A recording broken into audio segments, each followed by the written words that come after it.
திரைப்படத்தை நீங்கள் கிராமத்துக்கு கொண்டு சேர்த்தவர் பாரதி ராஜா. 16 வயது நிலை படம் இன்றைக்கு உச்சபட்ச நட்சத்திரமாக இருக்கிற கமல், ரஜினி, ஸ்ரீதேவி. பாலச்சந்தரை போன்ற சில பார்ப்பன இயக்குனர்கள் நாகரீகமான ஒரு சமூகத்தை தான் இன்னைக்கு இருக்கக்கூடிய மாரி செல்வராஜாக இருக்கட்டும், வெற்றி மாறன், ரஞ்சித்து, பள்ளி மாணவனை சக மாணவிக்கு லவ் லெட்டர் கொடுக்குற கலாச்சாரத்தை நீங்கள் ஒரு சாதி அடக்குமுறையிலிருந்து,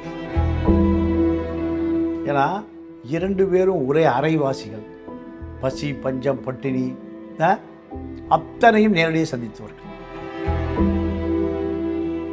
பைபிள் நேயர்களுக்கு வணக்கம். நான் பவித்ரா சேவியர். இன்றைய நேர்காணலில் நம்மோடு இணைந்திருக்கிறார் மூத்த பத்திரிகையாளர் பாண்டியன் அவர்கள். வாங்க அவர்கிட்ட பேசலாம்.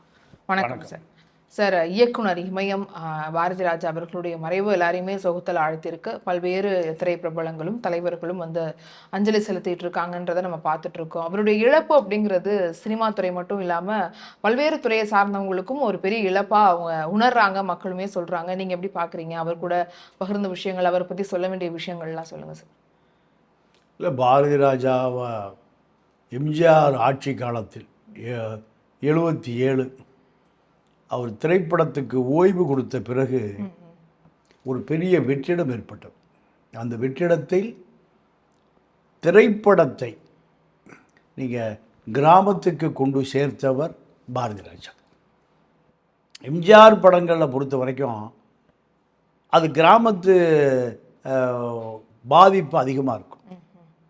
சிவாஜி, எம்ஜிஆர் 2 பேர் தான் அந்த காலத்தில் 2 ஆளுமைகள். சிவாஜியுடைய நடிப்பு மேட்டுக்குடி நடுத்தர வர்க்கத்தினுடைய கலாச்சாரத்தை பிரதிபலிக்கும். எம்ஜிஆர் கிராமத்து மக்களுடைய அரசியலை, ஆன்மீகத்தை, வாழ்க்கையை அந்த படத்தில் பார்க்கலாம். அந்த இடைவெளி வந்த பிறகு பாரதி ராஜா தான் ஒரு அருமையான கருத்தம்மாவை கொடுத்தார். கட்டாயமா. இப்போ இந்த கருத்தம்மா காலம் முழுவதும் பேசப்படக்கூடிய படமாக இன்னைக்கு அதை பார்க்கலாம். காரணம், அவர் சார்ந்த சமூகமே பெண் குழந்தைகளை கள்ளிப்பால், எருக்கம்பால், நெல் மணிகள் போட்டு நீங்கள் கொலை செய்கிற அந்த கொடுமையை உலகத்துக்கு சொன்னவர் பாரதி ராஜா தான். இது அதுவரை பாலச்சந்தரை போன்ற சில பார்ப்பன இயக்குனர்கள் நாகரீகமான ஒரு சமூகத்தை தான் மக்களுக்கு சொன்னார்கள். அவளூறு தொடர்கதை, இப்படி பல படங்களை சொல்லலாம். இது அனைத்துமே நகர மக்கள், 2வது நடுத்தர மக்கள், மேட்டுக்குடி மக்கள். இதை உடைத்தவர் பாரதி ராஜா தான். இன்றைக்கி பாரதி ராஜாவுடைய சிஷ்யன் பல பேர் வந்துட்டான். இன்றைக்கி இருக்கக்கூடிய மாரி செல்வராஜாக இருக்கட்டும், வெற்றி மாறன், ரஞ்சித்து, பாக்யராஜ், பாலா, இப்படி அடுக்கிட்டே போகலாம். ஏன் சீமான் வரைக்கும் பாரதி ராஜா தயாரிப்பு தான், சத்யராஜ், இப்படி. அப்போது இந்த திரைப்படம் எங்கே தடுமாறுதுன்னா, நகரத்திலிருந்து கிராமத்துக்கு போன பிறகு தான் இந்த திரைப்பட உலகமே தடுமாறுது. இனிமேல் நகரத்தை நம்பி, நகர கலாச்சாரத்தை, மேட்டுக்குடிகளை நம்பி படம் எடுத்தால் ஓடாது. திரைப்படம் முழுக்க கிராமத்துக்கு போகணும். அதனால தான் மண் வாசனை மிகுந்த அவருடைய கதைகளும் கதாபாத்திரங்களும் இருப்பாங்க. இங்கே பாரதி ராஜாவுடைய சிஷியர்களை, பாக்யராஜ் ஆகட்டும், அத்தனை படங்களும் கோபியில் படமாக்கப்பட்டதான்.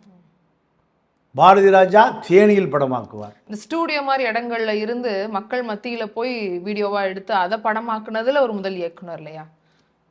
இன்னைக்கு அதாவது இயற்கையோட கலந்து அப்படியே திரையில காட்டுறதுங்கிற ஒரு விஷயம். நீங்க 16 வயது நிலை படம் இன்றைக்கு உச்சபட்ச நட்சத்திரமாக இருக்கிற கமல், ரஜினி, ஸ்ரீதேவி 3 பேரையும் ஒரே படத்தில் காண்பித்தார், பிரமிக்க வைத்தார். எம்ஜிஆர் படத்தை தான் இளைஞர்கள்லாம் பார்ப்பான். அதில் எம்ஜிஆரே இளைஞனாக இருப்பார். எனக்கெல்லாம் 17 வயசு. எம்ஜிஆர் படம் பார்த்து விட்டு வந்தவன்ட கதை கேட்பதே பள்ளிக்கூடத்தில் ஒரு பெரிய விஷயமா இருக்கும். இப்போல்லாம் இப்போ இருக்கிற பசங்கள்லாம் நினச்சா சினிமா தேட்டருக்கு போயிடலாம், ஆன்லைன்லேயே புக் பண்ணிட்டு போயிடலாம். அன்றைக்கெல்லாம் வீட்டில் ஒரு 2 ரூபா 1 ரூபா வாங்கணும்.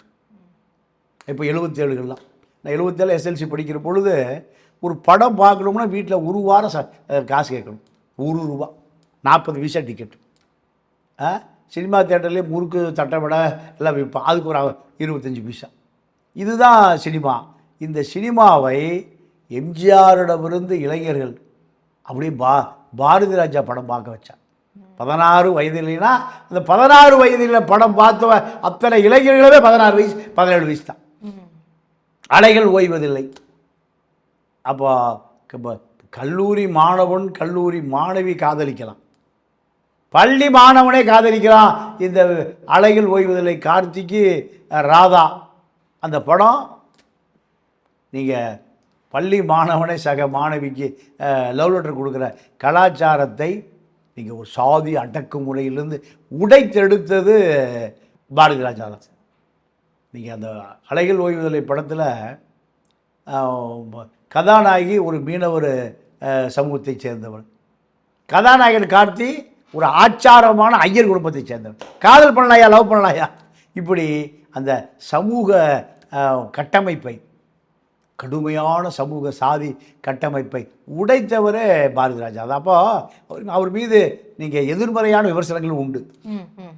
நீங்கள் அவர் அறிமுகப்படுத்திய அத்தனை நடிகைகளுமே கேரளா, ஆந்திரா, வாசந்தான். நீங்கள் ரேவதி கேரளா, ரஞ்சிதா ஆந்திரா, ரேகா கேரளா, ரேவதி, இப்படி 6 சீரியலில் இருக்கிற அத்தனை நடிகைகளுமே தமிழச்சிகளே கிடையாது. ஏன் இனிய தமிழ் மக்களே, இப்படி சொல்லுகிற பாரதி ராஜா தமிழச்சிகளை அறிமுகப்படுத்தாமல் கேரளாவுக்கு போய் ராதாவை கொண்டு அறிமுகப்படுத்துகிறாருங்கிற விமர்சனம் அவர் காலத்திலே வந்தது. ஆனால் அதையும் தாண்டி திரைப்படத்தை கிராமத்துக்கு நீங்கள் முட்டத்தில் தான் அந்த படம் பூரா படப்பிடிப்பு நடந்தது. அப்போது முட்டமே உலகம் பூரா பார்த்தது. முட்டங்கிற ஒரு மீனவர் கிராமம் எப்படி இருக்கும் என்பதை நகர மக்களுக்கு காண்பித்தவர் பாரதி ராஜா. இன்னைக்கு எவ்வளவு பெரிய பேர் இழப்பு சார் இந்த சினிமா துறைக்கு அவருடைய.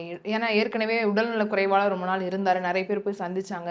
இன்னைக்கு பேட்டி கொடுக்கும்போது நான் இவரை முன்னாடியே வந்து சந்திச்சிருக்கலாம் அப்படிங்கிற மாதிரி சொல்றாங்க. அவர் வந்து இப்போ உடல்நல குறைவாலையும் வயது முப்பு காரணமாகவும் இருந்திருக்காரு. ஆனா இவருடைய இழப்பு அப்படிங்கிறது திரைத்துறைக்கு எவ்வளவு பெரிய இழப்பு. இல்லை, அவர் இருந்த காலத்திலேயே அவர் சாதிச்சிட்டார். ஓகே, திரைப்படத்தில் தான் அவர் ஓய்வு பெற்றுட்டார். ஓகே, செய்ய வேண்டியதெல்லாம் செஞ்சுட்டாரு, எடுத்துக்காட்டா இருந்துட்டாரு, எக்ஸாம்பிளாக இருந்து அதில் இதில் ஒரு வருத்தம் என்னென்னா, அவருடைய மகன் மனோஜ் மரணம் அவங்க பெரிய அளவில் இல்லை. அதாவது மனோஜ் பல படம் கதாநாயகனாக நடித்தார், சங்கர்கிட்ட தான் உதவியாளராக இருந்தார். இருந்தாலும் நீங்கள் ஒரு பாரதி ராஜா மகன் திரைப்பட உலகத்தை திருப்பி போட்டாருங்கிற ஒரு விஷயத்தை செய்ய முடியல. நீங்கள் சந்திரசேகருடைய மகன் திரைப்படத்தை தாண்டி முதலமைச்சர் நாட்கள் உட்கார்ந்துருக்கார். இது பாரதி ராஜா எப்படி மனோஜை கோட்டை விட்டார், இளம் வயதில் இறந்து போனார் அந்த இளைஞன், திரைப்படத்தை துறையிலையும் சாதிக்க முடியல. ஆனால் பிரமாதமான நடிகர் அவர். அப்போ எங்கேயோ ஒரு நெருடல் இருக்குன்னு இதுவும் அவர் மீது ஒரு எதிர்மறையான விமர்சனம் வைக்கப்படுகிறது. பாரதி ராஜாவுடைய சிஷியர்கள் தான் இன்றைக்கி திரைப்பட உலகத்தை கட்டி ஆளுகிறாங்க. யார் எடுத்தாலும் சரி பாரதி ராஜாவிடமிருந்து தான் வந்திருக்க முடியும். இளையராஜாவே பாரதி ராஜா வழியாக வந்தவர் தான். பாரதி ராஜா, இளையராஜா, வைரமுத்தன், இந்த காம்பினேஷன் திரைப்படம் இந்த 3 பேர் ஒரு இடத்துல இருந்தாங்கனாலே அந்த படம் சக்ஸஸ். இப்படி திரைப்பட உலகத்துக்கான வரலாறுகளை உருவாக்கியவர்கள் தொடர்ந்து அந்த உருவாக்கம் தடைபட்டு போனது. ஆனால் அவர் பேட்டியில் சொல்லியிருப்பார், இளையராஜா இல்லைன்னா என்னுடைய கதைகளுக்கு வந்து உயிர் இல்லை அப்படின்னு பாரதி ராஜா சொல்லி அந்த ஒரு வார்த்தை சொல்றது ரொம்ப எளிதில்லை. ஏன்னா ஒரு இயக்குனர், அவர் தான் அங்கே கேப்டன் ஆஃப் ஷிப். ஆனாலும் அந்த பேர் அப்படியே இளையராஜா கொடுக்குறதுங்கிற ஒரு மனப்பான்மை இருக்குல்ல, அதை எப்படி பார்க்குறீங்க? இல்லை, அதாவது இளையராஜா பாரதி ராஜா பிரிவு என்பது 2 பேருக்கும் இழப்பு என்பதை தாண்டி திரைப்பட உலகத்துக்கு ஒரு பெரிய இழப்பு. ஏன்னா 2 பேரும் ஒரே அரைவாசிகள், பசி பஞ்சம் பட்டினி அத்தனையும் நேரடியாக சந்தித்தவர்கள். அப்போது 2 பேருமே நீங்கள் விட்டு கொடுத்துருக்கலாம். 2 பேருமே விட்டு கொடுக்கறது நட்பை. அதுதான் 2 பேருக்குமே ஆன பிரிவு. பாரதி ராஜா, இளையராஜா 2 பேருமே ஒரே கிராமம், பண்ணைபுரம். அவரும் பக்கத்து ஊர். 2 பேருமே சென்னை நோக்கி நகர்ந்த பொழுது 2 பேருக்குமே கனவுகளோடு நகர்ந்த நபர்கள். இளையராஜாவும் தெருவாக கஷ்டப்பட்டுருக்காரு. பாரதி ராஜாவும் பெட்ரோல் பங்கில் வேலை பார்த்து சாப்பாடு வாங்கி கொண்டு கங்கை அமரனும் இதில் இருந்திருக்கார். அப்போ இப்படி இருந்தவர்கள் இந்த கூட்டணி ஏதோ ஒருவருடைய தவறால் மீண்டும் அது சேர முடியாமல் போச்சு. இதில் வைரமுத்துன்னு இருந்தார். வைரமுத்துனா இந்த வைரமுத்த, இளையராஜா, பாரதி ராஜா, கங்கை அமரன், இது ஒரு பலமான கூட்டணியாக தமிழ் திரைப்பட உலகத்தையே நீங்கள் கட்டி ஆண்டிருக்கலாம். ஆனால் இந்த பிரிவு என்பது திரைப்படத்துறை அதுவரைக்கும் சாதித்த அந்த சாதனை ஒரு முடிவுக்கு வந்தது இவர்களுடைய நட்பு பிரிவினால். பிரமாதமான நடிப்பு அவருக்கு இருக்குது. இப்போ கதாபாத்திரங்கள்லாம் நடிச்சிருக்கிறாரு. இப்போ திருச்சிற்றம்பலம் படத்துலலாம் அவர் நடிச்சிருந்தார். வயது மூப்பு இருந்தாலுமே நடிப்பில் எங்கேயுமே அவர் இன்னும் பிரமிக்க வைக்கிற மாதிரி தான் அவருடைய நடிப்பை நம்மளால் பார்க்க முடிஞ்சுது. ஸோ ஒரு இயக்குனர் இமயமாக இருந்த அடுத்த கதாபாத்திரங்கள் இந்த ஜென்ரேஷன் வரைக்கும் பாரதி ராஜானா அப்படிங்கிற ஒரு பேரை நிலைநாட்டிட்டு போயிருக்காரு இல்லையா? அதை எப்படி பார்க்குறீங்க? இல்லை, பாரதி ராஜாவை பொறுத்த வரைக்கும் அந்த சின்னச்சாமி அதோடைய இயற்பெயர். இந்த சின்னச்சாமி ஒரு சுகாதார ஆய்வாளர். இந்த சுகாதார ஆய்வாளர் சின்னச்சாமி இந்த 2 இன்றியமையாத பணி, அரசு வேலை, இதெல்லாம் தூக்கி போட்டு அவர் என்னைக்கு சினிமாவை நேசித்து சென்னைக்கு புறப்பட்டாரோ அதிலிருந்து நீங்கள் அவருடைய திரை வாழ்க்கை, நடிப்பு, இயக்கம் இது எல்லாமே நீங்கள் கர்நாடகாவை சேர்ந்த புட்டண்ணா கிட்ட தான் உதவியாளராக இருந்தால் கற்றுக்கொள்கிறார்.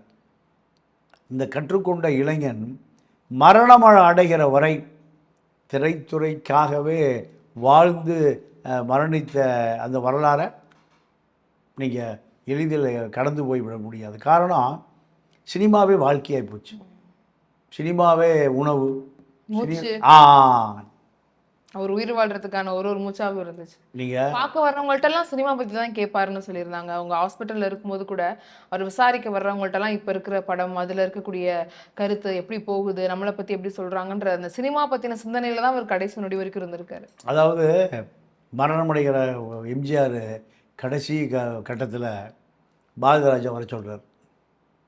பாரதி ராஜாவை வர சொல்லி பாரதி ராஜாவை கேட்குறாரு, உனக்கு என்ன ஆசை, உனக்கு நான் என்னால் என்ன செய்யணும்னு நினைக்கிறேன், என்னுடைய முடிவுக்கு பிறகு இந்த திரைப்பட உலகத்தை தொடரக்கூடிய ஆள் நீ தான். யார்கிட்ட? பாரதி ராஜாட்ட எம்ஜிஆர் பேசுகிறார். இவ்வளோ பெரிய வார்த்தை. ஏன்னா நான் இந்த திரைப்பட உலகத்தை எவ்வளோ உயரத்துக்கு போனனோ அதே உயரத்துக்கு நீ போக முடியும் நான் நம்புகிறேன். எம்ஜிஆருடைய மரணத்தின் போது அந்த வாய் இன்னைக்கு பழிச்சிருக்கு, அந்த வார்த்தை இன்னைக்கு உண்மை.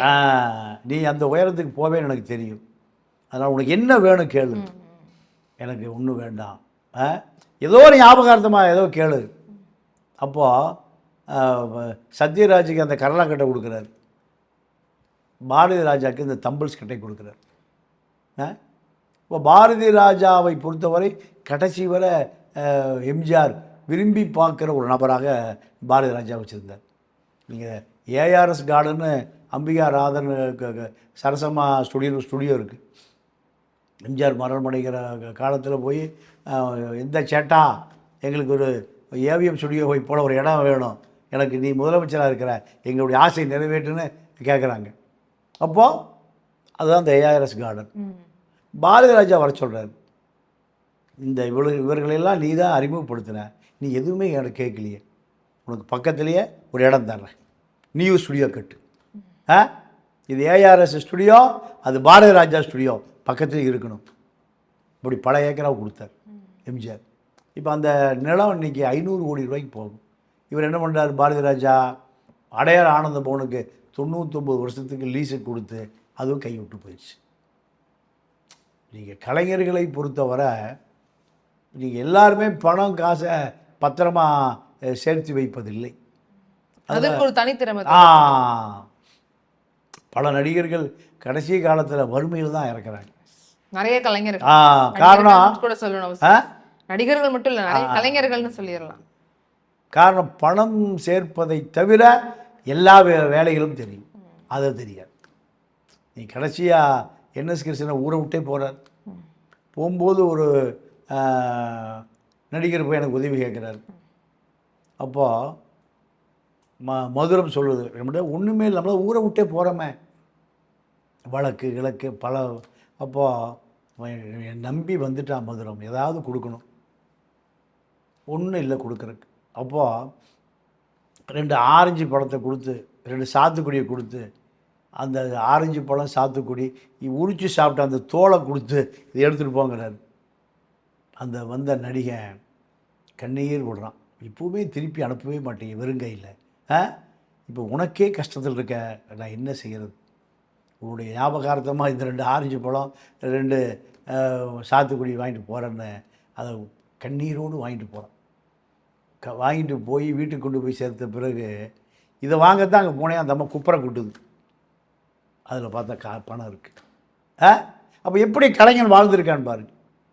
ஐயோன்னு அழுகிறாங்க. இப்படியெல்லாம் இப்போ பாரதி ராஜா பொறுத்த வரைக்கும் கடைசி காலத்தில் அவருக்கு பொருளாதார பிரச்சனை அவருக்கு. அதை சக நடிகர்களே சொல்கிறாங்க. பொருளாதாரத்தை தக்க வைத்து கொள்ளக்கூடிய அளவுக்கு அவருக்கு அந்த பொருளாதாரத்தின் மீது அவருக்கு ஒரு பெரிய ஈர்ப்பு இல்லை. எம்ஜிஆரே கொடுக்குறார், என்னையா வேணும்? நீங்கள் அந்த இடம் பல கோடிக்கு போகும். நீங்கள் கடைசி காலம் வரைக்கும் இந்த ஆர்ஆர் பிரியாணி தமிழ்ச்செல்வன் அவருக்கு நிறைய உதவி இருக்கார். அவர் 2 பேரும் நெருங்கிய நண்பர்கள். தமிழ்ச்செல்வனை கூப்பிட்டு தான் அவர் தன்னுடைய துக்கங்களை எல்லாம் பகிர்ந்து கொள்வார் கடைசி காலத்தில். ஆர்ஆர் பிரியாணி தமிழ்ச்செல்வன் அவரும் ஒரு மிகப்பெரிய வள்ளல் தான், இருக்கிறத அப்படியே தூக்கி கொடுத்துட்டு போயிடுவார். பாரதி ராஜாவுக்கும் அவருக்கு அவ்வளோ நல்ல நெருக்கம். இப்போ அவர் அங்கே தான் இருக்கார். பாரதி ராஜா பற்றி நிறைய நண்பர்கள் சொல்லுவதை விட ஆர்ஆர் தமிழ்ச்செல்வன் சொல்லுவதை நான் நிறைய கேட்டிருக்கேன். காரணம் பணம் என்பது பாதுகாக்கப்பட வேண்டிய பொருளே அல்ல, பாரதி ராஜா சொல்கிற வார்த்தை. ஆனால் வைரமுத்து அவர் ஒரு டைப்பு, அவர் ரொம்ப பணம் பாதுகாப்பாக இருக்க வேண்டிய பொருள் நினைக்கக்கூடியது. பாரதி ராஜாவுடைய வறுமை என்பது அவராக செயற்கையாக ஏற்படுத்தி கொண்டது தான். பாரதி ராஜா பற்றி என்ன சொல்லணும்னா, பாக்யராஜ், பாண்டியராஜன், இப்படி பல உதவி இயக்குநர்கள் இன்றைக்கி இவ்வளவு பெரிய உயரத்துக்கு வருவதற்கு அவர் காலத்தில் தன்னுடைய அத்தனை அனுபவங்களையும் உதவி இயக்குநர்களுக்கு நீங்கள் பயன்படக்கூடிய வகையில் அவர்களையெல்லாம் புடம்போட்ட தங்கமாக நீங்கள் தயார் செய்த. அதனால தான் பாக்யராஜ் இவ்வளோ பெரிய இயக்குனராக வர முடியுது. பாக்யராஜ், சீமாவுடைய தயாரிப்பு தானே, அப்பா படம் தான் கூப்பிடுவார். ஈழ பிரச்சனை நடந்த பொழுது திரைப்பட உலகமே ராமேஸ்வரம் போச்சு. இலங்கை நீங்கள் ஒட்டுமொத்தமாக ராமேஸ்வரத்தில் போய் தான் இலங்கை அரசுக்கு நம்ம கொடுக்குற குரல் இலங்கைக்கு கேட்கணும்னு அத்தனை பேரையும் ராமேஸ்வரத்தை திரட்டி கொண்டு போனவர் தான் பாரதி ராஜா. அதில் உருவானவர் தான் சீமான். திரைப்பட நடிகைகள் தன்னுடைய சொந்த தேவைகளுக்கோ சொந்த சுக துக்கங்களுக்கோ நேரடியாக போனால் உடனடியாக உதவி செய்வார். அதே போல் ஒரு பத்திரிக்கை ஒரு நடிகை தவறாக சித்தரித்து அந்த மாதிரி சினிமா வாய்ப்பே பறிபோகிற நிலை வருகிற பொழுது அந்த பத்திரிகை நிறுவனத்தோடு நேரடியாக மோதியவர் பாரதி ராஜா.